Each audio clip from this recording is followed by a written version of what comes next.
Shop, Pop, Movies. Ahoy there, and welcome to 31 Lists of Horror.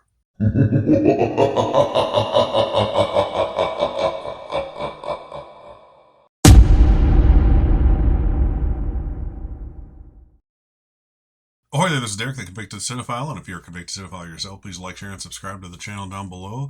And on today's show, I will be going over 5 Cabin in the Woods horror movies that I recommend to you from my personal collection. So some of these are fairly obvious. A couple of them are more deep cuts. But I'm pretty basic when it comes to a lot of things, considering how much crap I have behind me.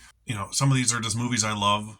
Some of these are movies you should see if you haven't, and some of these are movies you need to see because they are an experience. So I'm going to start with the low hanging fruit for the cabin in the woods genre, and that's going to be possibly my favorite, or at least the tie for my favorite horror movies of all time. The original 2 Evil Dead films. I don't even know if this thing's still available, but this is an amazing set. Comes with the first 2 Evil Dead films. Due to rights issues, it does not have Army of Darkness on 4K. But it also includes the entire Ash vs. the Evil Dead series, all 3 seasons as well. But the first 2 Evil Dead movies are honestly 2 of the movies that got me into filmmaking, not just loving watching movies. I think I prefer the first one. The second one was the first one I ever saw. I think that's the case for a lot of people. And the second one is a quasi remake of the first one. The first act, essentially, of the second film is the entire first film crammed into like 15, 20 minutes. But if you don't know what The Evil Dead is, it is a group of youngins who drive to the middle of the woods to a cabin to, hang out and party like they all do, drink and smoke the pots and do all the things. And then they come into contact with an old tape recorder and an old book, the Necronomicon, and they unwillingly unleash the evil dead. Deadites, ghosts, spirits, evil things. It's kind of an amalgam of different genres, zombie, ghost stories, things like that. And then the second one is an extension of that one where our hero Ash, played by my all-time favorite person in the world, Bruce Campbell, of course. In the first movie, he's kind of a quiet guy who just like is the final guy of the film, essentially.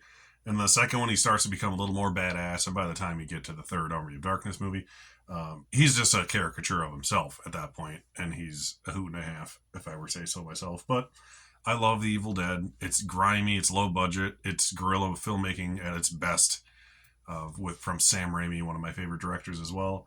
And the second one is just the same thing, but with about $7 million more pumped into it, and it shows. It's one of the bloodiest, goriest, fun times you'll ever have at the movies, and that goes for both of them. So the first one's a little more dark and serious, and the second one is a very good horror comedy as well. I debated putting it in that category, which I will do at some point. But I had to give props to the ultimate Cabin in the Woods movies, which are my faves, the Evil Dead movies. Speaking of Cabin in the Woods movies, the next low-hanging fruit I'm going to do is just Cabin in the Woods, which is another amazing horror comedy, which once again could have been in that, but I decided to make a Cabin in the Woods category. And I thought, why not include Cabin in the Woods? This is the 4K Steelbook with the hilarious little spoilerific slipcover there. But this is a combination of like every kind of monster movie in the world. These teens go to this cabin, for fun, like in every Cabin in the Woods movie, only to find a basement filled with trinkets that are essentially cliche items from other horror movies. You have like a Hellraiser puzzle box, an old book, little ballerina toy, a Gillman fish, blowfish thing, conch shell, that's what it is. They just find a little bit of everything, and lo and behold, it's all a plot by these fellas here, like I showed you.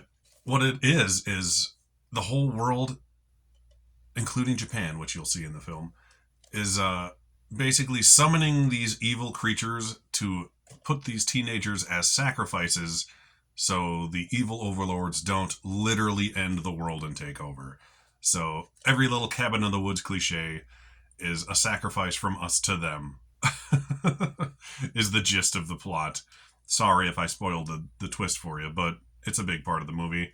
Anyways, it's a super fun time. It's hilarious. You got Chris Hemsworth in there before he was famous. It came out after the first Thor, I think, but before they shot Thor, so he was like, it's still pre-Thor, Chris Hemsworth. And he got the, the cliche stoner character and the lovebirds and the stupid girl and the slutty one and the funny cute one who's a virgin and the jock who is Chris Hemsworth. You get all the stereotypes. And this movie makes fun of every horror stereotype there is, including the Cabin in the Woods genre itself. So Cabin in the Woods, I'm sure a lot of you have seen it, but if you haven't, it is a genuinely fun time and it's hilarious and it really never gets old. I've watched this movie several times and it's always fun. Up next is another very fun time for the whole family. Not really. It's going to be I Spit on Your Grave from Ronin Films. Cool company. I don't see a lot from them, honestly, but I caught a whiff of this one, so I ended up getting it. And it's a good movie. I like these kind of movies because I'm weird. The R-word revenge films, as they say. It's sort of like Last House on the Left in that way. You get the young lady who is destroyed by this group of horrible men, leaves her for dead, and she gets her revenge. That is what this movie is. I don't need to say much more than that and go into too much detail, but it is a sweet, sweet revenge movie. And I just like these kind of movies. I don't know why. Some people can't handle them, like they're like too disturbed by them. I love watching these characters take revenge in these kinds of movies, so I have no problem with them. Yes, the graphic parts can be a little disturbing. That's the point. It makes you feel things. It's a movie.